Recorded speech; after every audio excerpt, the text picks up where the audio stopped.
इमाम मस्जिद से, उसने इनके साथ शादी की। उनकी पहली भी बीवी थी, उनकी 4 बेटियां भी थी। इस बेटी के साथ वो दरिंदा शख्स ज्यादती करता रहा तकरीबन 5 साल। सुबह के टाइम इनको 4 बजे उठाता था, इनके साथ जो करना होता था वो करता था, फिर इनको कहता था कि आप गुस्ल करो, फिर मैं तुम्हें कुरान पाक पढ़ाऊंगा, नमाज पढ़ोगी। एक बड़ी दाढ़ी रख के आपने कुरान पाक की तालीम हासिल की और उस तालीम से आपने ये सीखा कि आपने हमारी बेटियों की इज्जतें नीलाम करनी है, अपनी बेटियों की इज्जतें लूटनी है आपने। बेटा मुझे ये बताओ कि आपकी उम्र क्या? 14 साल। आपको कुरान पाक पढ़ाते थे? जी। रोज पढ़ती थी आप उनसे? जी। कितने बजे आप उठती थी सुबह? पहले 4 बजे उठते थे नमाज पढ़ के, तो फिर अच्छा, वो आपको रात को कितने बजे उठाता था और कितने बजे आपको रूम में बुलाता था? 3 बजे, 2 बजे, 12 बजे, जब मौका मिल जाए रात को ही उठाते थे। आप किसके साथ सोती थी वैसे? मामा के साथ। तो मामा को पता नहीं चलता था कि उठाने आया वो? नहीं। आपने मामा को कभी इशारतन नहीं कहा कि मामा वो मुझे उठाने के लिए आया, वो ज्यादती करेगा? मामा हिलती ही नहीं थी, उठती ही नहीं थी। मामा को इस तरह जिस तरह पता नहीं क्या ही हुआ। मतलब ऐसा भी मुमकिन है कि वो नशा करवाता हो मामा को? जी, पहले तो मुझे छेड़ते थे, लेकिन 8 माह पहले उन्होंने मेरे साथ जना किया था और 8 माह से लेकर अब तक 5 दफ़ा। रिश्ते में वो आपके क्या लगते थे? पापा। वो सौतेले बाप थे। क्या ये बात आपके इल्म में नहीं थी कि ये करना गलत है? इल्म में थी, लेकिन वो कहते थे पापा इस तरह ही करते होते हैं। इस तरह पहले शुरू में मुझे बुलाते थे, अगर तो मैं नीचे जाती होती तो भाइयों को गुस्सा वगैरह करना, मारते थे और इशारा मेरी तरफ कि तेरी वजह से हो रहा है, तो मेरी बात नहीं ना मानती हैं। फिर मुझे मजबूरी उनकी बात माननी पड़ती थी और कहते थे अगर किसी को बताया ना तो मैं देखना तुम लोगों का हाल क्या करता, मेरे साथ तो पूरी दुनिया है, तो तुम लोगों को किसने यकीन करना, और मैं फिर देखना तुम लोगों का हाल क्या करता। तो आपके खामन थे वो, आपने क्यों नहीं देख के एक दरिंदा शख्स के साथ कैसे एक औरत शादी कर सकती है? वो दरिंदा नहीं था, वो देखने में बिल्कुल नेक, सबसे दुनिया में सबसे नेक आदमी था। और जब हमारा रिश्ता हुआ उसमें बहुत बड़े बड़े आलिम और लोग बैठे हैं, फिर हमारा रिश्ता हुआ और फिर हमारी शादी हुई और इसने ये कहा कि मैं बच्चों का तहफ़्फ़ुज़ की ज़िम्मेदारी लेता हूँ, मैं बच्चों की ज़िम्मेदारी लेता हूँ, इसमें जो है आपको कोई परेशानी नहीं आएगी। ये सब कुछ लिखा हुआ है और ये सब कुछ हुआ था। उसने कहा कि ये मेरी बेटियाँ हैं और मैंने भी उससे इसीलिए शादी की थी कि इसकी अपनी बेटियाँ हैं। जब इसकी अपनी बेटियाँ, ये किसी की बेटी की तरफ नहीं देखेगा कभी भी नज़र उठा के। और मैंने उसके ऊपर इतना इत्मीनान किया कि अल्लाह के बाद मुझे यही था कि यही एक इंसान है नेक। ये अपनी बेटी पे नज़र नहीं रखी थी आपने?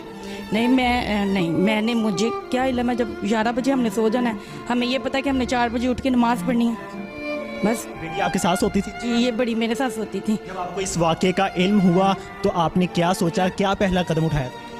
जब मुझे पता चला है, मुझे तो उस वक्त पता चला है जब मरियम को इसने पकड़ा है मंगल वाले दिन, तो बड़ी बेटी रोती हुई आई है, क्लास जब पढ़ के आई है रोती हुई आई है, कहती है कि मामा मैंने इस घर में नहीं रहना। मैंने कहा क्या हो गया?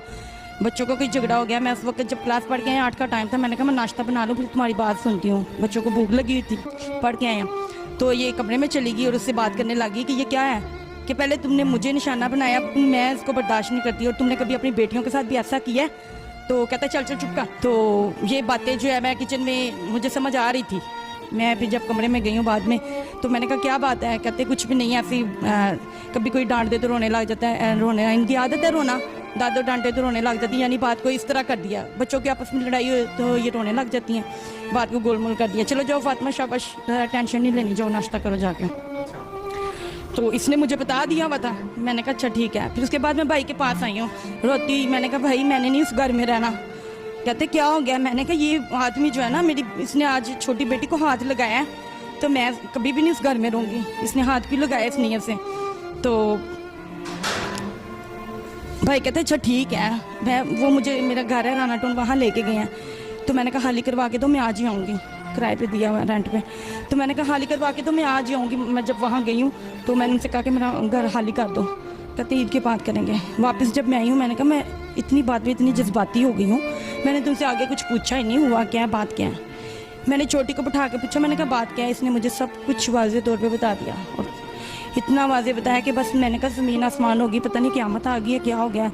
ये क़यामत से पहले ये क़यामत आ गई है कि घर में जो घर का मुहाफिज था उसी ने बच्चियों को लूट लिया।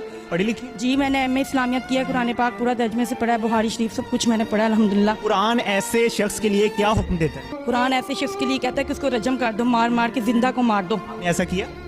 नहीं, मैं ऐसा नहीं कर सकी। क्यों? इसलिए कि मैं कानून को अपने हाथ में नहीं लेना चाहती थी। आपको उन्होंने कैसे बरगलाया? आज से 3 हफ्ते पहले ना मैं सो रही थी, रात को, इतवार की रात थी, मैं सो रही थी, मुझे उठाया। कितने बजे का टाइम था? तकरीबन 12-1 बजे का टाइम था। मैं सो रही थी, मुझे उठाया और गुस्से से, जैसे नहीं देखता इंसान, जैसे गुस्से से उठाए, गुस्से से देखा और उंगली से कहा चुप, तो मैं डर गई। मुझे उठाया, मेरे साथ जिस तरह जना करते हैं ऐसे किया, मुझे नहीं पता था जैसे कैसे होता है जना वगैरह, कहते बाप ऐसे ही करते हैं। तो जब फिर मैंने मम्मा को बताया, फिर मम्मा ने मुझे बताया ये तो जना होता है। तो आपने पहली दफ़ा ही मामा को बता दिया था? नहीं, मैं इतवार वाले दिन उन्होंने किया ना, फिर सारा दिन पीर वाले दिन मैं परेशान ही, जैसे इंसान को अंदर से कुछ हो ना वैसे हो रहा था। तो फिर मंगल वाले दिन जब मुझे सुबह उठाया ना, तब फिर मम्मा को बता दिया था। अच्छा, डीएनए जो रिपोर्ट्स आई हैं वो डॉक्टर ने क्या कहा? मैंने अभी 1 माह बाद आनी है। अच्छा, डॉक्टर्स ने वैसे क्या कहा है, कुछ बताया? हाँ जी, क्या बताया? उन्होंने बताया कि दोनों बच्चियों का यूज़ किया हुआ है। जी, मैं आज ही डॉक्टर के पास गई थी, उनको रिपोर्ट्स जो मिली हैं वो चेक करवाई है मैंने, इनकी मेडिकल की रिपोर्ट। तो उन्होंने कहा दोनों बच्चियों को जो है यूज़ किया हुआ उसने। अच्छा, उस दरिंदा शख्स का पूरा नाम और जिस मस्जिद में वो पढ़ाता था उसका भी ज़रा नाम बता दीजिए।